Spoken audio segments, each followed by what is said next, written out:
RSS అనే సంస్థ కాంగ్రెస్ వాళ్ళ దృష్టిలో ఎందుకు అపరాధిగా ఉందో అర్థం కావటం లేదు.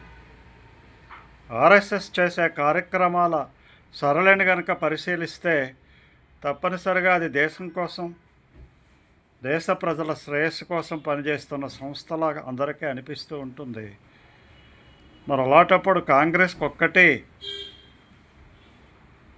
అది దేశద్రోహ సంస్థ కింద ఎందుకు చిత్రీకరించాలనుకుంటున్నారో, మత ఛాందస్త సంస్థగా ఎందుకు చిత్రీకరించాలనుకుంటున్నారో నాకు అర్థం కావడం లేదు.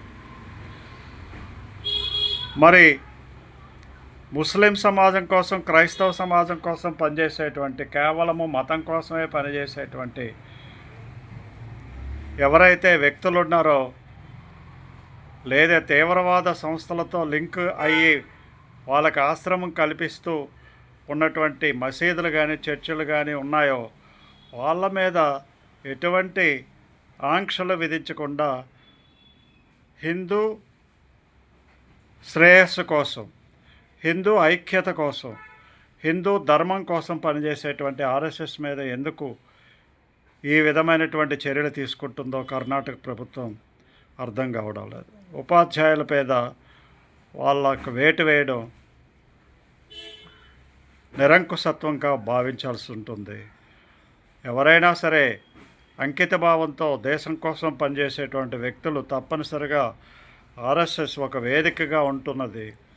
అటువంటి వేదికను ఈ విధమైనటువంటి అపోహలతో అందులో హాజరైనటువంటి వ్యక్తులను, పదసంచాలనికి హాజరైనటువంటి వ్యక్తులపై వేటు వేయడం, ప్రభుత్వ ఉద్యోగం నుండి పీక వేసే ప్రయత్నం చేయడం సరైనటువంటి చర్య కాదు.